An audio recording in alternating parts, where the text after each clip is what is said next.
Voilà, je vous dis bonsoir à tous. C'est pour moi une grâce et un privilège de pouvoir être là ce soir. Parce que c'est une grâce d'être dans une réunion. C'est vrai.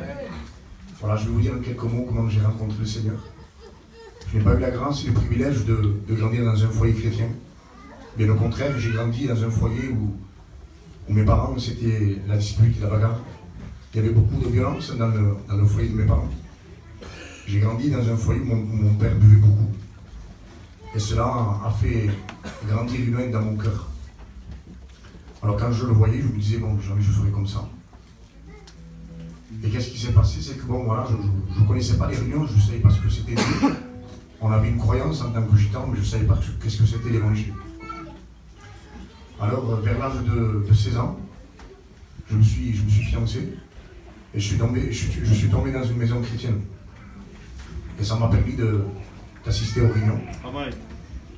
Et il est vrai que je ne comprenais pas grand-chose, mais j'avais compris quelque chose de principal. C'est que si Dieu revenait, j'étais perdu. Et si je venais à quitter la terre, j'étais perdu pour l'éternité aussi. Alors qu'est-ce que j'ai fait? J'ai donné mon cœur à Dieu. J'ai donné mon cœur à Dieu. Et avant le baptême, je suis tombé aussi. Mais avant cela, j'étais un garçon qui, dès l'âge de 12 ou 13 ans, j'étais livré dans la ville de Béziers, j'habite à Béziers. Et avec mes parents, je vivais dans une cité où il y avait beaucoup de délinquance. Et le fait qu'il y avait beaucoup de délinquance, c'est que j'ai commencé, avec le respect que je dois à tout le monde, j'avais 13 ans, j'ai commencé à fumer de la drogue douce. Et j'étais livré dans la ville comme ça. Et puis après, bon voilà, je me suis fiancé, j'ai rencontré les réunions, et bon, je vivais bien. Et qu'est-ce qui s'est passé? C'est que j'ai quitté la main de Dieu. Et c'est vrai que c'est la plus grande erreur de ma vie que j'ai fait, parce que je suis retourné à mon péché, mais encore plus fort. Ce qui s'est passé, c'est que maintenant, j'étais marié, j'avais ma liberté, donc j'avais ma compagne, j'avais déjà une fille, et j'ai commencé à sortir. Mais moi, ce qui se passe, c'est que je ne restais pas un jour à la maison. Je sortais tous les jours. 31 jours sur 31 jours. Donc imaginez-vous mon foyer comme il était. Et qu'est-ce qui s'est passé? C'est que bon, j'avais presque tout fait. Et au bout d'un moment, je me suis retrouvé moi aussi, avec le respect que je vous donne, de la cocaïne dans la poche. Je devais amener quelque chose à quelqu'un. Et en fin de compte, je suis tombé dans le piège, j'ai goûté. Et bien moi aussi, comme le frère le disait, je me suis beaucoup dans le témoignage du frère. Je suis tombé dans la cocaïne moi aussi.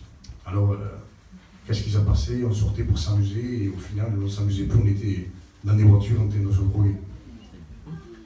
Alors la misère a tapé encore plus dans mon foyer. Je partais 2 jours, 3 jours sans rentrer. Et je me suis souvenu qu'il y avait un qui pouvait m'aider, c'était Jésus. Ma famille ne pouvait rien pour moi. Et ça a été comme le frère, je me suis retrouvé dans ma chambre. J'ai dit, Seigneur, j'en peux plus. J'ai mon foyer brisé, j'ai 2 enfants. J'ai une fille qui a maintenant 18 ans, je ne l'ai même pas vu grandir, le péché a mangé ma vie. Et j'étais dans ma chambre, j'ai dit, Seigneur, je viens à la réunion cette fois-ci, mais je veux venir pour me convertir, pour te rencontrer. Parce qu'on ne vient pas n'importe comment dans une réunion. Parce qu'on perd notre temps sinon. On vient pour prendre une décision et pour donner son cœur à Dieu. C'est très important. Parce que j'ai participé aux réunions pendant des années, je ne me suis pas converti. Et qu'est-ce que j'ai fait? J'ai dit, Seigneur, je te demande pardon. Mais je veux changer. Je veux changer. Je suis parti à une réunion, j'étais tellement pris dans mon péché que même à l'église de Béziers, je n'arrivais plus à y mettre un pied. Le diable m'avait tout volé, j'arrivais plus. Je me suis retrouvé dans une église de sédentaires et j'ai écouté la parole de Dieu, c'était un candidat qui prêchait.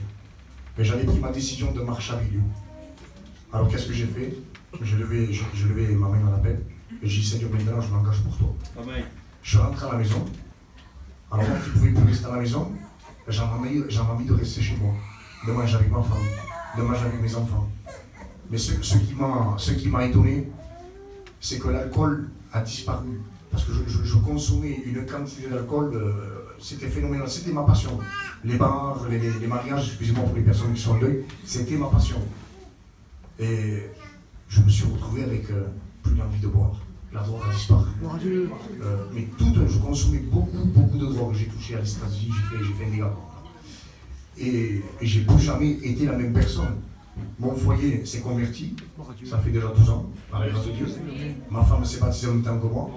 Là, j'ai mon fils, il a 12 ans, il a donné son cœur à Dieu. J'ai ma fille qui est passée par les eaux du baptême il y a un an et demi aussi.